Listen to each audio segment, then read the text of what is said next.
We are here. Right Choice Media Room with Ronnie. How goes it? Oh, it goes. For possibly not getting posted podcasts, just having a instead of a regular meeting, nobody else showed today, so we're coming in here to record it. Sound good? Sounds good. Short meeting. Yeah. Well, the meeting still ran-ish, but... Started late. So I don't fully remember our last time in here, but I think I was like, if Ronnie wants to do a podcast, it's been, I don't know, like a one-on-one or what, but just a little catch up on, because we haven't, remember we used to do one-on-ones once in a while? Mm-hmm. I mean, just catching, like doing a catch up. It's been, how long have you been with Right Choice for now? 4 years and a couple months. 4 years, couple months. It doesn't actually feel that long. I know, it's pretty crazy. I just wrote a card for my first deal of their 4-year home anniversary, and I was like, 4 years. Really? Yeah. Was that Peonies? Yeah. No way. Yeah. And I was like, wow. They're coming up on 5. Well, yeah, they're 4 just passed. Yeah, that's wild. Yeah. I know. That's wild. Do you remember? That's back when we were filming, like, Real TV. Yeah, I remember being outside of the house and we were negotiating on the street with the buyers, like going back and forth. You were going into the house, speaking to the other realtor, and I'm assuming the owner, I can't remember. Yeah. Coming back out and that was during COVID? kind of like, yeah, but like not at the peak yet. It was still when things were like, it was COVID, but it was when people were starting to kind of get right back out. Mm-hmm. So things hadn't started going crazy yet, but they were like picking up. How come I didn't bring you inside for that? Was it awkward? It might have been because of COVID though. Oh yeah, I can't remember. Yeah, I can't remember either. So just going back, that was back training time when we were spending a ton of time together. Too much time, some might say. Come on. I think it was the right amount. I don't know. Was it too much? There's a lot. Yeah, interesting. Looking back on that, you've definitely made a lot of improvements as a realtor. You were very wet behind the ears back then. Shit, I was new. Yeah. I hadn't done it before. How do you feel about your progress of everything from then? Some like areas that you've done well on and other things that you want to work on? Because I can name a whole bunch of stuff that you've like improved on for sure. Yeah. It's been interesting to even just get to expose to like different situations because every deal is a different situation. There's some similarities and some like regular occurrences, but that doesn't mean they go in the same order or the same happenings and like all of it. So just even being able to like go with the waves, I feel like I can handle a little bit better. That's something I'm actually still really working on though, because I find that I internalize a lot of the deal. And put it like I'll get upset stomachs all the time over deals where it's just like, even though like I know I'm doing everything right, but I just care too much about it, which is good. Yeah, but it's painful.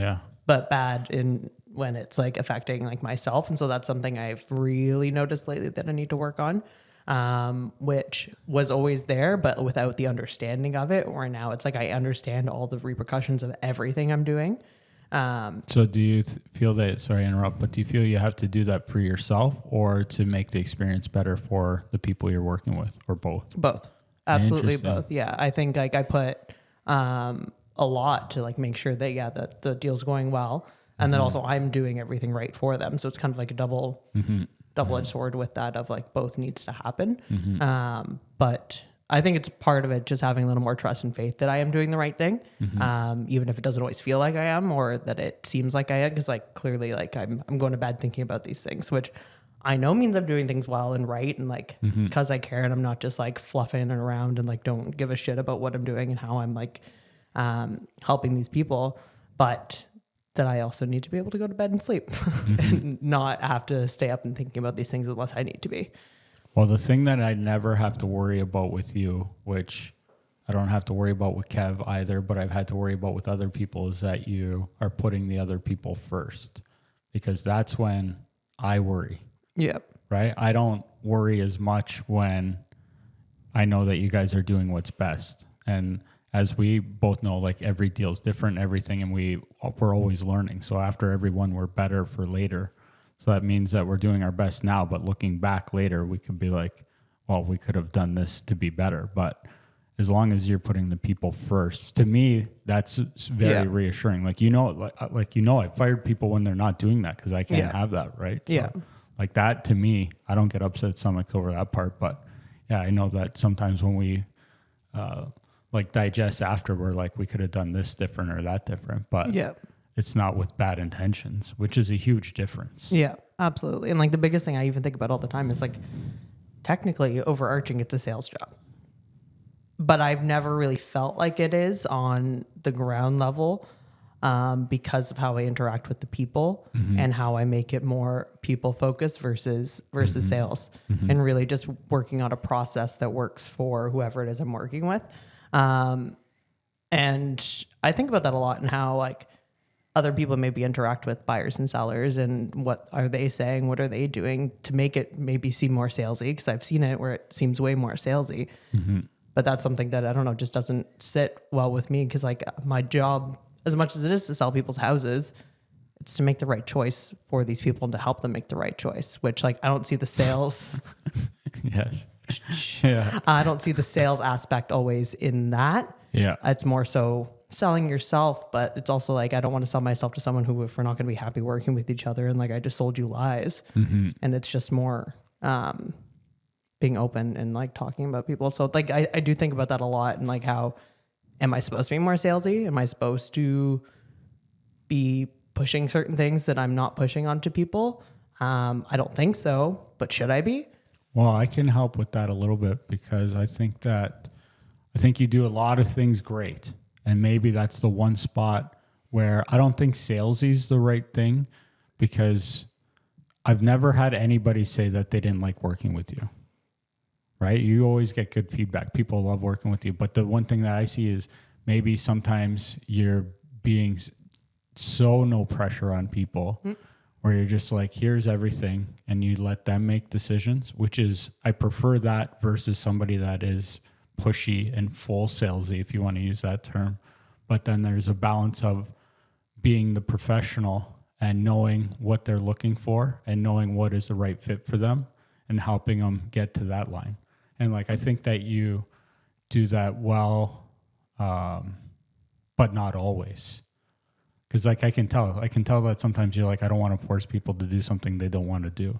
Yeah. But sometimes it's not about that. It's about knowing what's best for them and not even forcing them to do it, but like really being like, listen, we've looked at 20 houses. These are the best 12 houses on the market. These 4 actually work for what you're looking for. And you told me that you need to buy in the next time frame. Yeah. So pick one of these guys. Otherwise, you're wasting time for everybody. I don't think you're not accomplishing what you set out to do. So like, but I think that, with all the time, like you've improved on so many things, but that's probably the one thing that could, and like how to make it better. I have suggestions. My ears are open. Well, technically they're covered, but they're open. I mean, like right now, even just talking about things, like I think that like that, I've wanted to do a podcast with you and Kev forever, just because so we can talk about certain things, and not even podcasts, because at like the one-on-one thing where we're not in the meeting. I just like the podcast idea because of content, and like, even if we don't do it, but like when we talk about stuff, because in the meeting we kind of have our group discussions and everything, and we're I like the team meeting so that everybody can kind of have a feel of what's going on. Because even though that you and Kev are dating, you guys don't even talk about everything exactly. So I like that. And like, I have the conversation with you guys during the week, but that we all get on a certain playing ground, that we all have a feel of what's going on with each other's businesses, so that it helps with our own businesses. But yeah, then I think we miss some of the aspects of one-on-one, because there's certain things that we need to talk about, could talk about. And same thing with Kev, that, we might not even have during the week when we're just talking. Yeah. Because I'll tell you, I love how much we talk about business when things are going on. I love when you call me to tell me what's going on. I don't know how much you love that or not, or what. I don't know if you do it because you want to, or you feel like you're supposed to, or what, but I love when you do it. Definitely mix of both. No doubt. Sometimes I am like, oh, I should give Joe an update. And sometimes I'm like, here's the update for Joe. And like, those are two different things. Definitely when there is stuff going on, it's easier to be like, this is what's going on. And like, just even a quick update. So, kind of if you're talking to these people too, because a lot of them are your business too, and your people and your friends and whatever. So then you're not like, oh, I had no idea. But then also, if you have any suggestions or whatnot. But yeah, it's good to keep in the loop. I try to even keep Kevin in the loop, whether I don't know if he's listening or not, but I keep him in the loop. Probably not listening, but I tell him. So he probably absorbs some of it. Yeah, he goes, okay, that one part was important. The rest, I don't care. Yeah, exactly. Man brain. Yeah. No, but I think that's good. What are some other things that you feel like have been growth, things that have been good, or even like that, and or I still think about like how much different the business must be to what you perceived it to be, because I know that like how you talk about every deal is different. Like I don't think anybody could realize that before getting into real estate. Like even I think when people perceive realtors, just like anything, I think people think we're all fully capable of doing the same job. Just like how like when you compete on listings for commission, like people think everybody does the same. Why would you pay more to anybody else? Yeah. But okay, so maybe to rein in this question into something a little more direct is, so far since you've been working and getting to interact with so many other realtors and seeing how other realtors operate their business and how we kind of do it, and just maybe some thoughts on that, because I think that's a good thing to talk about. Yeah. Remember,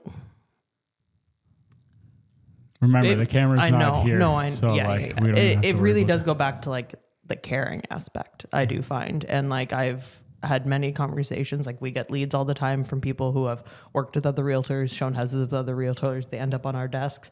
Do we win them all over? No. Some of them are just passing by and, I'm a means to an end for them. But then some of them stick around. And you talk to them about what it was like working with other people and what they like and what they don't like. And the biggest thing is that like we care and we're available. Which I do find can, like I mentioned, the caring part can sometimes be a little bit hard, and same with the available. The available, sometimes some weeks you're available all the time.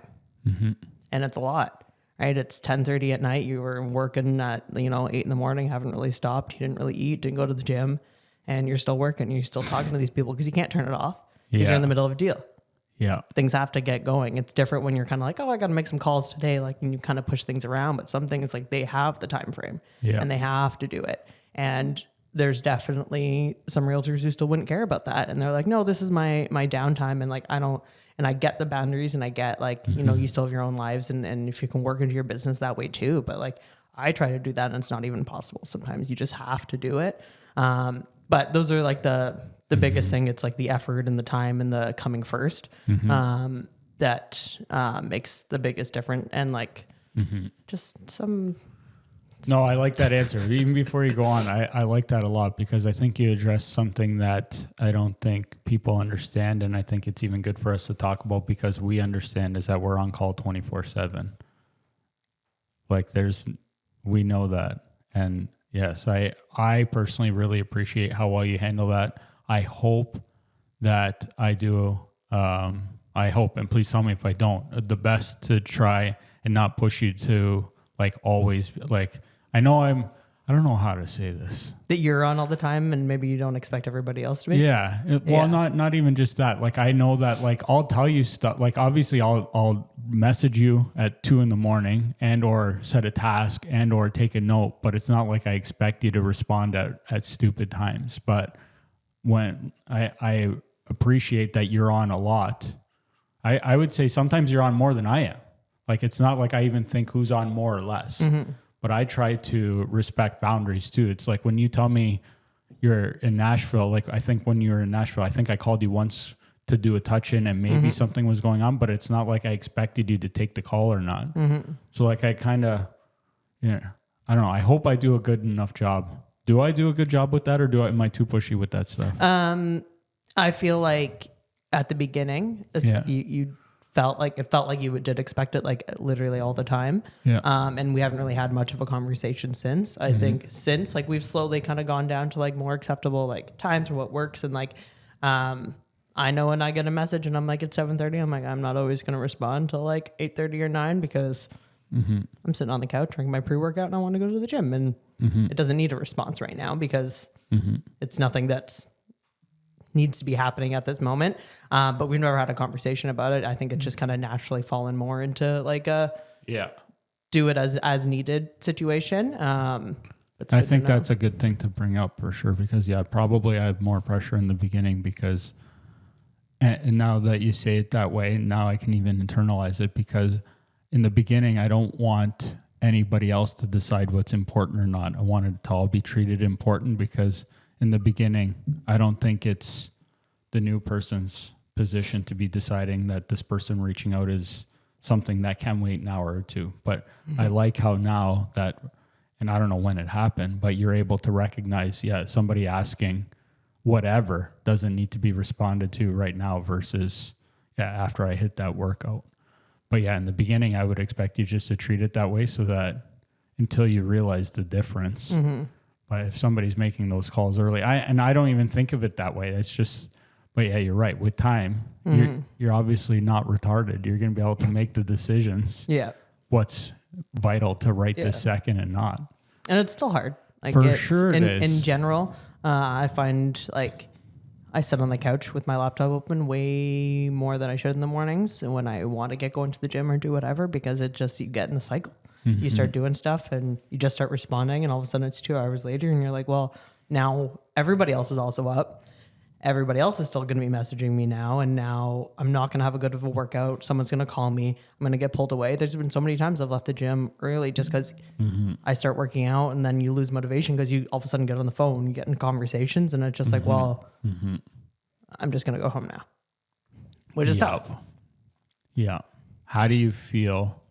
Because we have super flexible jobs, but super demanding. Does it fit your life well, or are you regretting it, or like? I actually do think about this. Like if I still worked at 9 to 5, I love the flexibility of it, but then I also hate the inflexibility of it when it comes to certain things. And so it's, I think I prefer this, but I wish that there could be opportunities for more of a turnoff. To be like, you know what? Like it's Friday at 5. I'm done for the weekend this weekend. But it doesn't work like that. Obviously, if you set up systems, like if I'm going away, Kev's going to do stuff for me. But even then, I still have to facilitate to him. So it's not like my phone's gone and like it just is going to be all flawless. And that's how you lose business. That's how you lose people. It's how you lose money, is by doing that. So it's like, it's a catch-22. It's great to go to Costco at a 2 p.m. on a Tuesday. Exactly. It's great to like be able to go to the gym, but sometimes you have plans to be like, oh, I'm going to wake up at 6 to go to the gym or whatever. But then something came up and now you're up till midnight working on something because that needed the attention. So then it kind of completely spirals to the rest of it. So pros and cons, like going to the dentist today at 2. Don't have to ask anybody. I just put in my schedule. Exactly. But then I got showings after and then when am I going to make dinner? I don't know yet. You know what helps me with that? Because obviously I'm like 100 years older than you, right? Yeah, so living through it, I've gone through the same thoughts and everything, and I've lived it, right? Is I like this better. So knowing that I like it better and I'm on that path when it's the shitty times, I'm like, it's still better than if I had to be at a job where I was handcuffed and or hated the job, because like I actually like all the stuff that we do. Like not every component, but overall I like the process a lot. So when it's tough, it's still, for me, it's easier because I think I don't even have to think about it anymore, but I just know that doing what I like versus like imagine being where you couldn't leave somewhere at a desk. And like, I don't know, always being at a computer and, or maybe like having like no freedom to not even like how, but like you get to decide how to run the business. Of course, like we work together and I have influence with you, but you're deciding how to do 99% of stuff, right? But imagine like at a desk where all you do is what somebody's telling you and like, kill me. Yeah, I've done it. I've done it. It's good to have a routine and a schedule. And so like that aspect is really great. Yeah. And you kind of know whatever it is going to look like, but yeah, you can't schedule, 2 p.m. dentist. Like there's a lot of things that are inflexible with it. Yeah. Like now it's like, if I want to go on a trip, I have to put stuff in place, but I'm not asking anybody. Yeah, exactly. Right. I just kind of work it in and figure it out. We make it work. Yeah. And you go for it. But yeah, definitely pros and cons. And I think we work more than we would if we worked a normal 9 to 5 for sure. Cause even just the little things, right? Like it's the late night text messages. Yeah. You might not be sitting at a computer for a couple hours, but even 5 minutes here and there, with everybody you're talking to, it definitely adds up. And especially when you add social media into it, as much as I think we both like doing it for fun, you might not look at it face value and be like, oh, you're working, but it is. It's overarching into it. Yeah, it's definitely work. Yeah. But from face value, it doesn't always seem like that. Like I'm posting book reviews and stuff about the garden. And it's I like the garden, but when certain things are work, right? I know it is. Yeah. So some people wouldn't see it that way, but I know. That's why that's why when we talk, we understand what's going on versus talking to other people. Could call it normies if you wanted to. Yeah. But yeah, like even Friday night, I hung out with the girls while all the boys were gone, and we went out for one beer, and then I had to do something, and so I had my laptop with me. I was at their island, opened up my laptop, connected to the Wi-Fi, kind of just went quiet for a few minutes, did a couple things, and closed it away. And like they're all used to it now, so nobody questioned it, but they all kind of looked at me for a second and went, "Okay, yep, she's just doing her thing." Yeah, and you just got to do that, right? And it's like, I would like to just be hanging out with the girls. It's 9:30 on a Friday, but there's stuff that sometimes just needs to be done, and it's important. And even on top of that, you're talking how much we work and that type of stuff. And then the part that you kind of touched on before, but is still part of it, is how much we think about our work even when we're not working. Because to me, that's still work. Yeah. So it's like, that's why, like, in my mind, I'm almost always working. Yeah. But I'm good with it myself. But yeah, it's tough. It's always there. Yeah. For me, like, I talk about it with some other people that are entrepreneurs, and like I think that with you, and I get it, it's a little bit of a different generation mindset and everything, the balance and all those things. But one of the things that I recognize with people when I talk to them, entrepreneurs, that billions of people don't get is finding a purpose. And like, to me, I feel like I have that. Like I really enjoy all the stuff. Like I said, not every single task, but like I love working with you and Kev. I love helping people is what I feel like I was put here to do. So like, that's why I enjoy it, and we make decent livings doing it. So it's pretty sweet. Comes with a lot of shit, but everything does. So like, that's why having a purpose to me is so key. Yeah. I've always felt that I'm supposed to have this big purpose, and I don't think I found it yet. No, but I'm not too sure. I don't know. I've always just like had this like feeling that I was meant for like something specific, but I don't know how to find it. But I'm enjoying doing this, but I'm only 30. Yeah, exactly. Doing this for 4 years. So hopefully I have a lot of life, left. Am I going to be doing this forever? I don't know, because I'm only 30. Like there's still so much time. Exactly. We don't know. We don't know what we're going to do. Whatever, right? So I don't know what the next 4 years, 5 years, 20 years is going to bring for me. We don't know what we're going to do when we grow up. When I put my big girl pants on, who knows? Yeah, exactly. So I don't know. I enjoy doing this. Do I think there could be something else out there for me? Potentially. I don't know what that would be, though. I have no idea. Of course. Yeah. I like that, because it's pure honesty. I like that. I know. I feel you. I feel like I'm in the right realm. Like, as you know, I'm going through to get my builder's license. So, like, that's going to be something I'll be working on in addition to. To me, it's they synergize together. But, you never know. You never know what happens. That's for sure. But it's good that you're enjoying it so far and handling it and making improvements. Like I said, I like to see the improvements over the years, because from the time you started, I still remember one of our first interviews when I asked you if you had sales experience, and you said, yeah, working at the gym. And like, I didn't think it was. And I think maybe now you have even more. Now you have, like, this is sales. Like, what we do is sales. Yeah. Even then, like, that was more script sales, but it was still a personal people business as well. Yeah. With the gym stuff too. So which I think some of that definitely translates, like talking to just different people and how that works. But yeah, very different. I'm not here reading a script. I'm here knowing how a process works and trying to see where people fit in it. Yeah.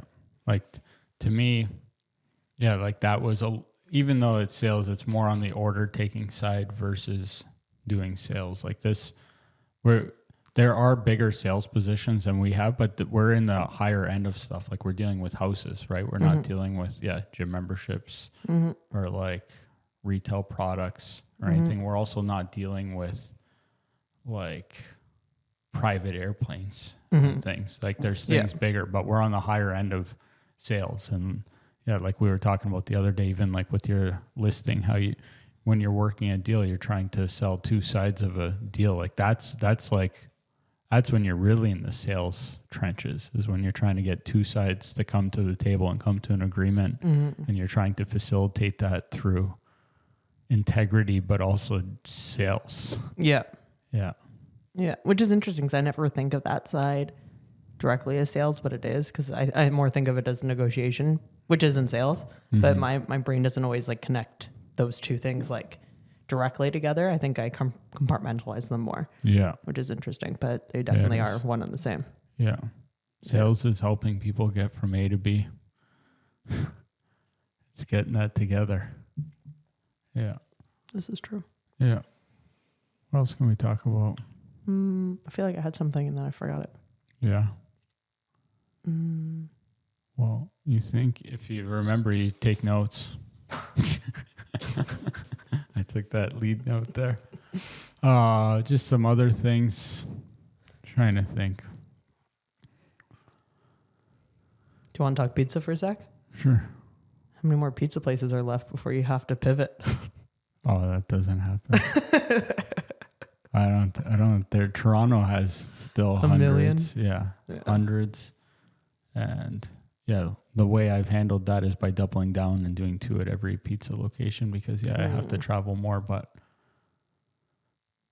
like I've conquered a little bit of Toronto because now I have Andrew to help guide a bit, even though I'm never going to have him film again. But he knows how to handle parking, because that's why I don't do Toronto. Yeah.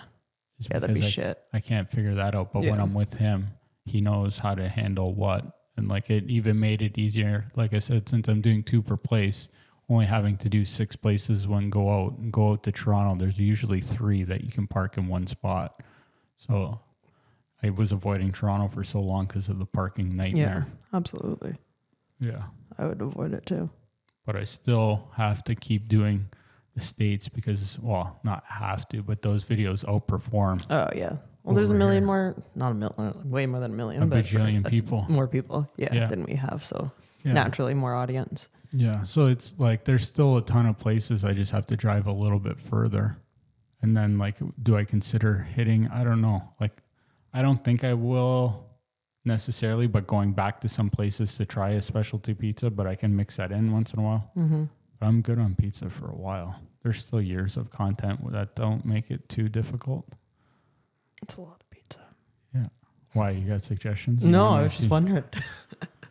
I was just wondering. I even filmed just a quick garden video this morning as I had an idea, and I might refilm it, but then at least I was just sitting with my breakfast in front of me and thought about something, and didn't have to be with any props or nothing. And it was about succession planting. And so I just even filmed it this morning because I was like, there's always stuff. And if I don't film it as I remember it, I might forget it or whatever. But even like that will be a lot of the same every year if I continue with the garden content, because you can kind of just rinse, repeat every year. But we'll always look a little bit different. Though. But yeah. Rinse, repeating's fine. Yeah. Let's talk content a little bit. Well, before we go into anything, the rinse, repeat, that's one thing that I think about I haven't watched this stuff in a long time, but Gary V, Gary V is one of the biggest content creators, and he is fantastic. You've seen some of his stuff. He only has so many things he talks about. Like he's got like, I don't even know. I'm going to guesstimate 5-6 pillar things that he talks about, and he just keeps making content around that. So rinse, repeating content is not like bad. When you specialize in something. Yeah. So yeah, you could shoot 1 million how to grow a cucumber plant videos. So like new people are going to see it every time. Yeah. But yeah. I've been using ChatGPT for all my titles and they've been doing way better on YouTube. Yeah. Way better. Oh, that's sweet. Each one's getting a couple hundred. So it's not like they're like going crazy, but sometimes I'd only get like 50. So now each are getting at least a couple hundred, which is pretty cool. Yeah, that's sweet. Yeah. Yeah. Like I was trying that, but we have different lines of content and it wasn't doing the same effects for me, and I was losing focus on what I started. But that's good to hear because you could definitely apply that more to your end. Yeah, I still use the same for my book reviews, just because I feel like because I just do the title, the author, and then book review, just so then no matter what you're searching, it kind of comes up. But I don't know if that's like the best or not. Like it's given some couple things, but it's less about the book, more about like the vibe of what I'm going for. But so for now, I've been leaving my book ones the same.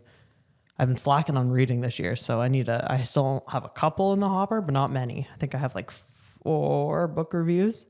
Really? Because I'm like behind 9 books on my reading goal this year. Wow. Yeah, so I have way more garden videos right now than I do book reviews. Because garden videos I can just shoot whenever. Book reviews, I have a couple books sitting on my shelf that I could probably remember what they were about and like film some reviews for. But it took me 2.5 months to read a book, so that put me way behind. And did you get so ahead on book reviews because you shot a bunch of reviews on books you had previously read? Is that how you got the hopper so big? At the beginning, I did a couple that I had like read that year. So like it wasn't like I was going back a long time. It was like the ones when I started up again, just like the ones since and then. But then I was reading a lot. My book goal this year was 52, which I don't know if I'm going to get there now. I was on track for that last year. But I didn't like have that goal at the beginning and I wasn't fully there. I think it was like 36 or something like that. But I was just like actually reading. And so I had some in the hopper just from ones I didn't film because I wasn't doing them. And then all the new ones I was filming and reading. So I just had anything that I had read in the past like year, basically I had filmed for. How come you're reading less? Time. I don't know, just and priorities. And like this last book I read, it was the last one in the series. And the series is good. And it's some people's like holy grail of like book series. Like they absolutely die for this series. What is it? Throne of Glass by Sarah J. Maas. It's a fantasy, kind of romantasy, more so fantasy, less romance, a little bit in there though. And the last book is like 1,000-something pages. Oh, wow. And it was good.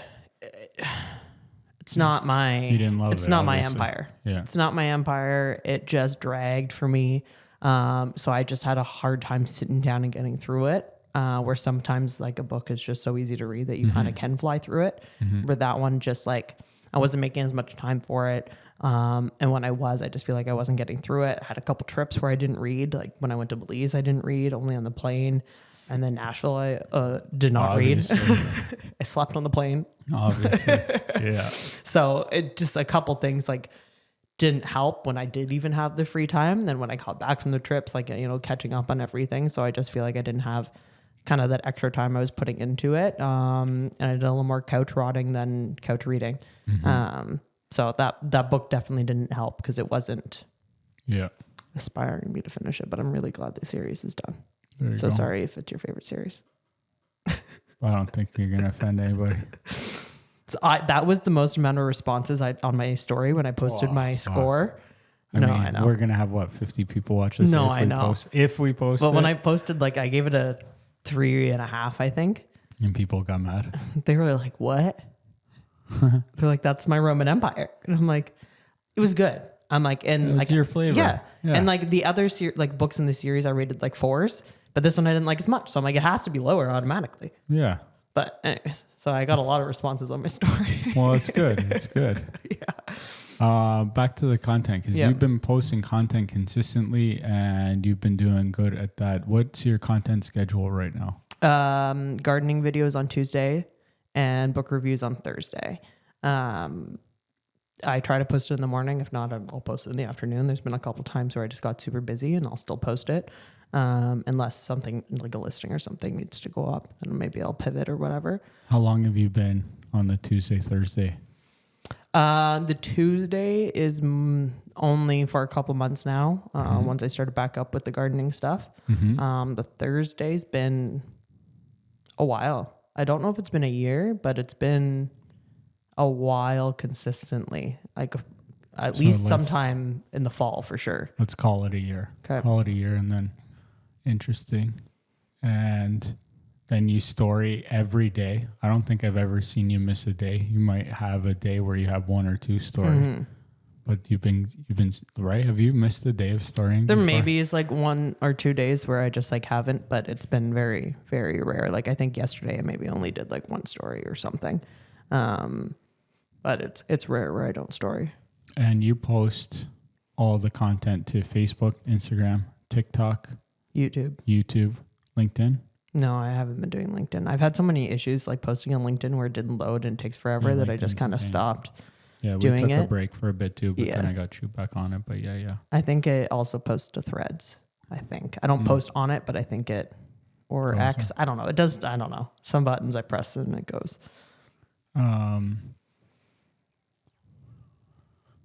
How do you feel about content creation overall and everything? It's fun. Yeah. Well, and like I obviously I've gone on and off with different things, and like I used to do book reviews, and then I kind of circled back to them. I used to do the wine reviews. I did gardening videos before, and kind of a whole bunch of other stuff. When it's something I like doing and I'm already doing, it's easy because I'm already gardening. I'm already reading these books. It's just an extra thing to add to it, and like 99% of the time I only have to do one take too. So it makes it very easy. I just kind of set up, unless I mess up. Usually I mess up in the first like few seconds anyway. So it's like kind of whatever.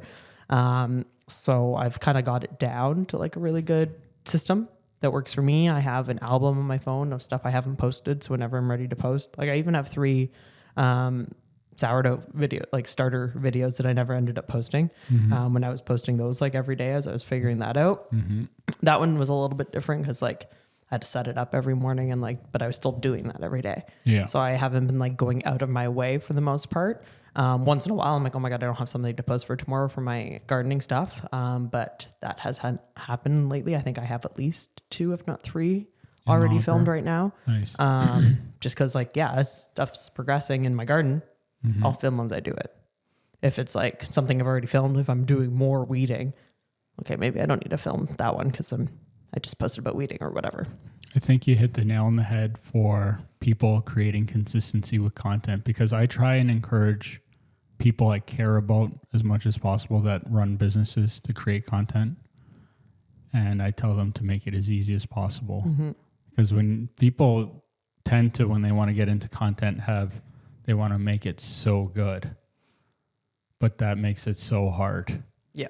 And especially if you're somehow like, I don't know anybody if I think hard enough that makes a living off of creating content. So it's not like if you put in all this effort, you're going to make $5,000 off the video. So it makes it worth it because it's the long burn, right? Yeah. So, and harder here to do that, right? If we were in the States, like you can monetize on different things and TikTok and all of that. Where here and we don't have that. Bigger audiences and everything. Audience, all this stuff. Yeah. So I like how that, because I remember at one point when you were going through a lull and like, because I think I was a little bit more, I don't know, pushy, encouraging or whatever in the beginning with content. And then like when you told me like there wasn't anything that was interesting you enough, like, I'm like, well, I can't encourage her to do content if she hates it. Like that's bad content. Yeah.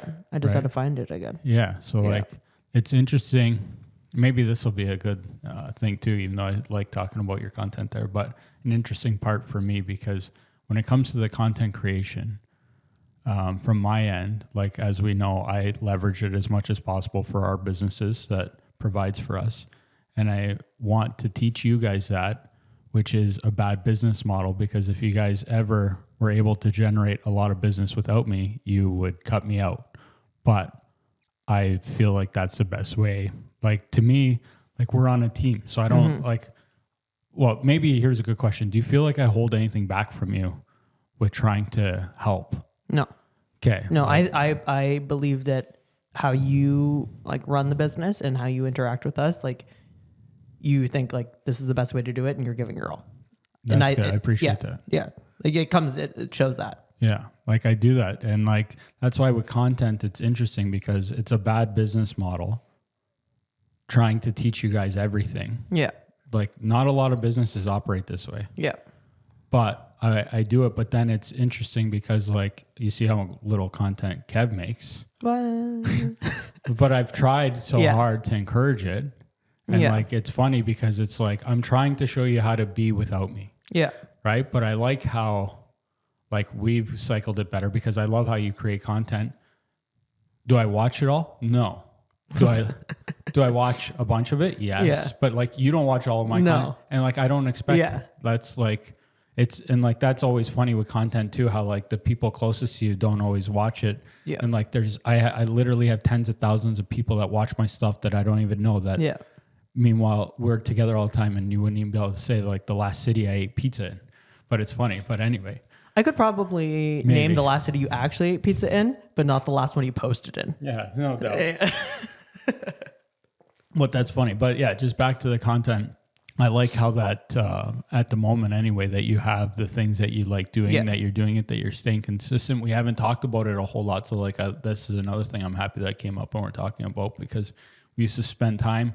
And I'll tell you too, like in every meeting talking about it, and I stopped doing it at different times because one, Kevin wasn't doing it. Vlad's not doing it. Yeah. You're kind of doing it, but do we need to talk about it in the meeting? That's why I think it's good that we do these once in a while to touch back on it because I think it's important. And like, I guess a good thing that comes from creating the content that I'm all about is you're getting people to know who you are in conversations. So like, I haven't been checking your comment section, but do you get people commenting? Have you been picking up relationships? I get more comments on YouTube and TikTok. Interesting. So for the most part, kind of all over the place in terms of locations. But I do like to use it as like a conversation piece in life, especially because these are my interests. And the best way to find people who have similar interests to you is to find people who have similar interests to you. And it's easy when you're kind of putting it out there. So I definitely have a couple of people who give a lot of advice, which is really good. And so I know who I can even ask about and kind of develop things that way. So I find it kind of comes and goes, but nothing crazy has like come up from it for me. But I do, even at book club the other day, I sat next to a girl I hadn't met before. At least I don't think so. I've been going to this book club for years, so I'm sure that maybe we have, and I just forgot. But I was helping her with the WhatsApp group, and she was like, "Oh, that's you. I watch your videos." And it was just like, oh, no shit. I like it. She's like, you come up, I follow you. And I was like, oh, great. Oh, that's cool. So yeah. So like, it is nice when you're within a group of people who are similar and whatnot. And like, I've gone to a couple gardening events or like the Thorold Garden Club. I've gone to like their CD Saturday and stuff. And like, I've talked about it to people I've talked to in passing. I'm not like sitting there and being like, hey, everybody. But if I get in a conversation, I'll bring it up. Yeah. Because I'm new to it, but I'm enjoying it and learning and appreciate people's advice. And mostly YouTube and TikTok for the most part. But definitely some good people circle back on like Facebook for the most part. It's doing the good stuff. And I like exactly what you said there. When you're creating content around stuff you like, you get to be around more people you like. And like, that's because doing these things too, this helps with business, right? Like if you're looking for business, we got to network with people. And like, if we hate ultimate Frisbee, why would we join an ultimate Frisbee group to like try and have a good time and get business? But that's another thing that I like about this business is like you can network with people doing things you like, which leads to business, right? Like you can do these gardening things and go to a garden show. All of a sudden, you might be showing these people houses, right? Like that's like I like how life and business intertwine so well. Like that for me works. That's like how this business has worked so well for me because I'm a social guy. So like I get to be social, which leads to business. Like that's like for me it works great. Yeah. But yeah, it's good that the content stuff's going good. Which platforms are you seeing like best or worse or whatever? Is it mix or? I would say TikTok's kind of been the same for the most part for the whole time. Like nothing really yeah, it's crazy. I think that they're all kind of like 200 to 300 views on those. YouTube can sometimes have one or two that has like 1,000 plus on it. And then Instagram, I find, can be the most finicky with time of day. And then Facebook can kind of be hit and miss too. Sometimes those do really well on there. Interesting. Yeah. And like, I've been doing it so long, I see the ebbs and flows of everything, and it's really interesting. With TikTok, the most interesting thing I see with TikTok, I don't know if we've talked about it before or not, but it's interesting because I was a little bit-ish late to the TikTok game, even though it was Musically before. I don't know when it switched over, this, that, or the other. But I remember when like Gary Vee and like a lot of people were pushing TikTok, like be on TikTok. And I remember eventually when I got to it, I think I was getting 10 to 20. I think I was averaging around 20,000 views for a while. And now it's somewhere around 1,000. Content hasn't changed. I don't know what's changed with the algos, this, that, or the other. I don't know if what we're doing is different as far as hashtag. I have no idea. People don't like it as much, but I've seen that with a lot of people too. I'm not the only one, but yeah, TikTok went through a big drop. Yeah. Well, even I find on my For You page that if I watch a video, I'll get like 20 of the same video after that. And it's hard to get out of it, where before I feel like there used to be a wider spread. Like if you watch something, the 3 down would be a similar one again, not just like all of them in a row. So I feel like when it's like focusing on something for people, and then it's hard for them to get out of it. So I don't think we're seeing as many videos on the broader scale than we used to on our For You pages. But that's just at least what I'm noticing. I've noticed that a couple months ago, that shift, which is kind of annoying. So I'm like, okay, I liked one video, doesn't mean I want to watch 20 of the same person doing the same thing. Yeah. It was cool once, maybe twice. Well, that's what I think all the algos are shifting towards. That I forget what that content's called, but it's just like, they put in front of you the stuff that, you like more, versus where I think it used to be the person. You get there? Yeah, my nose is like running and really itchy. I'm trying not to like into them. Do what you gotta do. It's all good. What can I do better for you? I don't know. I'd have to think about that. I'm not very good on like on the spot answers all the time. Well, I'm glad you didn't have an answer super quick. You're doing everything wrong. Piece of shit. You suck. You're an asshole. Can you get me a new broker of record? That'd be pretty cool. Yeah. Knowing like more, I think like broker of record things, like standard stuff would be like pretty cool instead of just like always the Joe way, like the actual way. That would be nice. Would be nice. Like when we go over paperwork and I'm like, well, this is proper. And you're like, yeah, well, I want to see it like that. I'm like, well, is that the proper way or is that how you want to see it? That I think that would be a little like would be helpful. Just so like if I have questions about things, like you know those answers as my broker of record, just to like you're the person I'm supposed to go to. We don't have any admin stuff I can ask either who's looking up on it. And we don't always have the most amount of free time to do all this other stuff like ourselves too, just because like we don't have admins, like all that sort of stuff like we're also doing. So it's not like, oh, instead of doing the paperwork, somebody else is doing it, I can be looking into that. It's like, well, no, then I have to be doing both and whatever. But I would say that's one of the more top ahead things actually. Yeah, that's a good one. Yeah, it comes with a broker record like me for sure. I can definitely improve on it, but how top priority will that get? I'm not sure. I mean, like, I agree. Yeah. I will not disagree that that's a weakness of mine. Yeah. How important is it? I mean, I would say it's somewhere second or third level versus top level, but it doesn't mean that I shouldn't work on it. Yeah. But yeah, I appreciate that for sure. Yeah. I know that, but yeah, I know you know that. Yeah. If it, when like, hopefully not when, but if it became a big problem, like obviously it would get moved up the list and like, I can still work on it. There's things I know I should know. Yeah. But I also know that there's a bajillion, there's a good amount of things that I know that I outperform on. So like sometimes that's how I handle shit. Yeah. Yeah. Well, but I appreciate you telling me that. Yeah. It was even interesting, like talking to another broker of record at I won't say where, but at the thing with other agents the other day. And they were telling me something that they just learned, and they were having a meeting to teach everybody. And I was like, I've known this for 2 years. That's hilarious. I was like, what do you mean? You don't know what you didn't know? That's hilarious. Is it something I know? A tour on Broker Bay. Oh, you know how you can put like a couple and then you schedule it once. They didn't know. That's hilarious. And somebody else who used to work here didn't know. That's hilarious. Yeah. And I was like, what do you mean you guys didn't know this? It's hilarious. I've been doing this for years. And so I just thought that was funny. Because I'm like, snap meeting on the breaking technology. Breaking news. This has been a Broker Bay for 2 years. I'd like to teach everybody. That's hilarious. And so like stuff like that, I'm like, okay, I don't know if you know it or not, but I know it. So like, you're not booking showing. So like whatever. But but I'm also like, oh, I guess not every, like if I would tell that, like I know Kev knows about it. And if anybody else was here, I'd tell them about that too. Cause like that's stuff that I'm, as buyer's agent, I'm doing all the time. So what else can I improve on?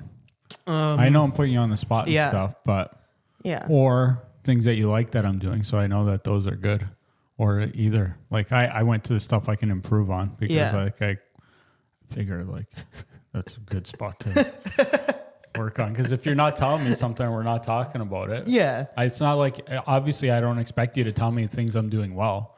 Like I'm somebody that tell me if you need something else versus right. Yeah. But also like, it's nice. If we're talking about these things, might as well. Yeah. I feel you. It's harder. Yeah. No big things either way, which is a good sign for me. Yeah. If something comes, I'll speak it, but nothing's kind of popping up at the moment. Yeah. Should we do these more often? Yeah. Yeah, I think so. I don't know when. I don't know if we have to schedule them or not, but I do think it's good to have one-on-one time. Yeah. We can always do one of these with like an actual theme that we talk about too. Mm-hmm. That we'll post unless we go really off the rails. Are we posting this one? I don't know. We didn't say anything bad. We could. I don't think anything. I tried not to say, certain things that. Yeah. Okay. While we're here, even though I think we should wrap this up soon, is why you have to leave in a half hour. But I'll tell you one thing that I find really interesting with content, and I think we talked about it a little bit, is the differences of people and even myself on and off camera. So I just find this, because you know how much content I put out. Yeah. I am above average. Even though like I don't get the most exposure in the world, I create above average amount of content and have, like even through stories, a lot of my life out there. And it's interesting because you know the real Joe pretty close. Mm-hmm. You don't know full Joe. No, I don't think no one ever knows full anybody, but. Good point. Yeah. But you're pretty close. And like, you know that there's things I'll say and do that I wouldn't say on camera. Mm-hmm. Not like there's a ton. No, not much, but definitely some. Yeah. Okay. So maybe this will be a fun question that I don't get to ask people a lot. Between real Joe and on camera Joe, how much of a difference is there? Not much. Not much. Not much. Interesting. Yeah. Because I feel like it's much. No, I would say it's not much. I mean, like, you only can see snippets, but I don't think you perform. Mm-hmm. Like, obviously, you do your bit and whatever on camera, like, right? Yeah. But you also say that stuff without the camera going. Yeah. So I don't think there's anything, I don't think there's anything much different. You just don't see it all. But I feel like I swear less on camera. I feel like I just hold back a little bit. Yeah. And I say that with, like, first of all, like my main thing I do is pizza reviews. Yep. So like when I have a pizza, I never say a pizza shit. But you would in real life. I might in real life. You would in real life. Yeah. Yeah. Even though, so this is, I don't want to chew up forever, but I'll just tell you an example. Like if I took a bite of a pizza from, I don't know where, a fucking Indian joint that's a chain that's clearly pumping out conveyor belt pizza. Yeah. If I was me and you, I'd take a bite and be like, this is shit. And like, I still might score it a 5 or 6. My score might be the same, but I think I would just deliver it different. Yeah. Whereas like when I do on camera, I'm like, wow, the cheese is actually good before saying like the other things. Because I truly don't want to like give bad exposure to the business. I try to package it respectfully. Yeah. And I almost feel like that's fake. No, because I still think it's a product you're putting out. Yeah. Your reviews are still a product that you are putting out, and there's still a certain expectation with that. But I'm even thinking like stories and like all this other stuff, not just like stuff, like all of it, right? Like, yeah, stories are pretty good. Yeah, and so like when you're talking about like on camera, like I'm thinking about all of it. Yeah, right. Yeah. No, like, I feel that. And I think there's different levels of people who review it, right? Mm-hmm. So like your reviews, more people are going to see it.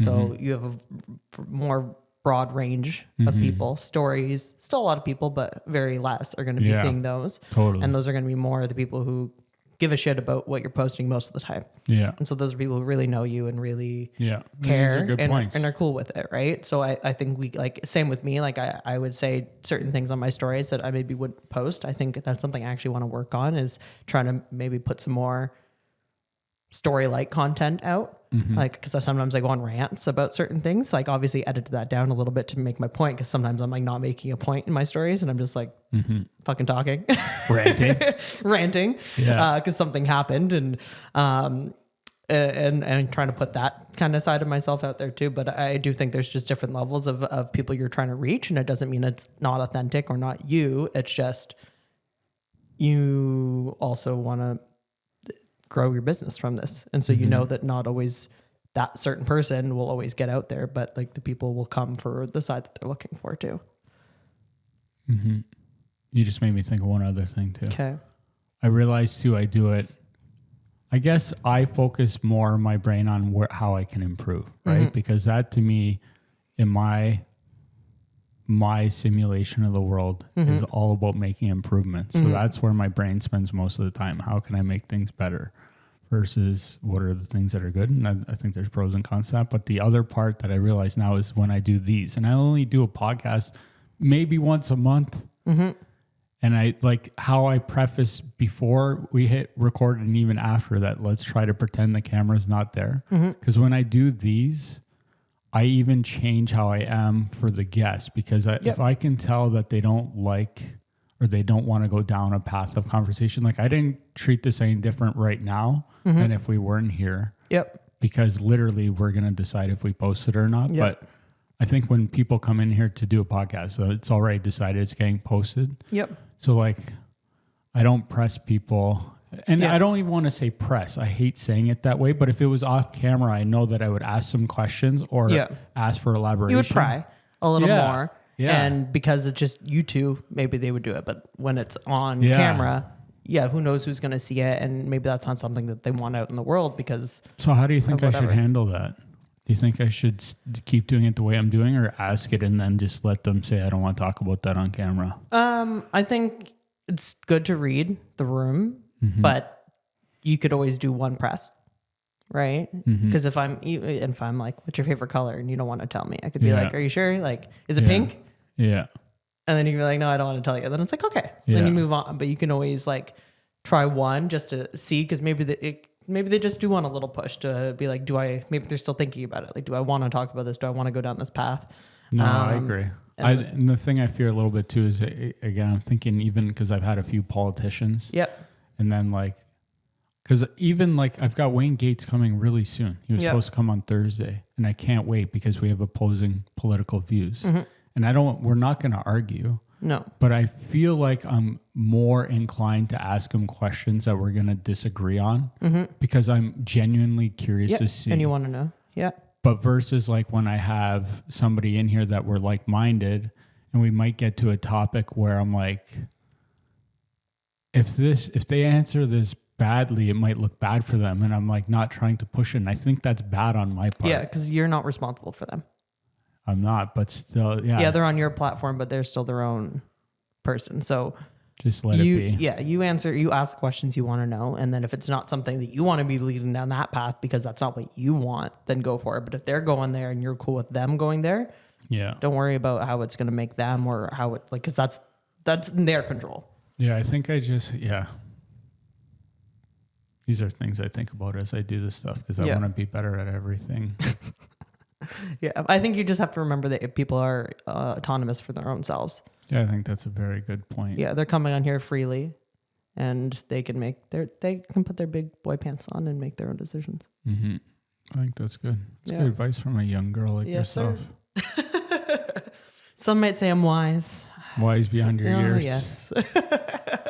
always gotten that.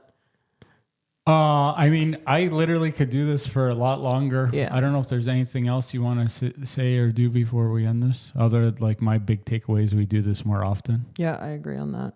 What should we set the timeline for? Quarterly? I think quarterly is a good minimum. Yeah, I was gonna say I think we can do way more than that, but yeah.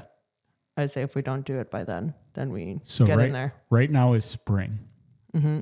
So we definitely need to do one in the summer, if not sooner. Mm-hmm. And you can call these anytime. Cool. You too. I wasn't prepared. Here I am. I know. No prepared. Right. No makeup. Rocking the sentiment, not even right choice. That's cool. Shout out Sherry. I can do both. Let's go. What up? Yeah, shout out Cherry, shout out Right Choice. Do you wear the Right Choice gear because you like it or because you're repping or both or what? Because you do wear it a good amount and I like it. The sweater's super comfy. They're the sweet. new ones comparatively to the old one. V2 are the best. They're very comfortable, so I do like wearing them and I like that it's a little bit oversized. Mm-hmm. And then the t-shirts are easy when I'm like not too sure what to wear. Like today's weird weather, so I was like, I'm just gonna throw a t-shirt on. I'm like, oh, what makes the most sense? Oh, a Right Choice shirt. Why? Because I'm also doing showings later. So like, if I'm not doing anything like work related, would it be the first thing I put on? No, but if I am also doing something and I'm just like not really caring what I'm wearing that day, or if I just need a shirt, it's an easy uniform. Yeah, it's pretty good. Yeah, I just feel like I'm sweating in it today. So I feel like I might have pit stains, so maybe the sweater's not coming off. That works. This was fun. We crushed an hour. An hour? That's pretty good. An hour. I think this is post-worthy. Let's do a fun thing right here. The first person that makes it this far and comments on YouTube, I'll let you pick. We will, as long as they're local, they can meet us at a local place and eat with us. And Right Choice will pick up the bill. So what do they have to comment? I don't know. You decide. Oh, I decide. And we'll see if anybody makes it this far. Ooh, Ronnie's granola is the best. How about that? The first person that does that, because Ronnie made fresh granola today, brought it to me, and it is the best. Yeah, so if you comment Ronnie's granola is the best, we know who you got here. Do you think we'll get anybody to make it that far? I don't know. Maybe I'll make them granola, though, if they get that far, too. Added bonus. Right Choice will buy us dinner, the three of us, and Ronnie will bring granola. Let's go. Hopefully you're not allergic to nuts. If you are, well, no granola for you. You can make a non-nut one. If somebody makes it this far, you know what the odds are of somebody making it this far and on YouTube and making that comment? I know. Like, small. It might be your parents. Do they watch on YouTube? I know they've watched some of your pizza reviews, but I don't think they actively go on YouTube. But who knows? Yeah, because if anybody even makes it. Yeah, shout out Mom and Dad if you make it this far. Yeah, Pat and Holly, good shit. Okay. This was fun.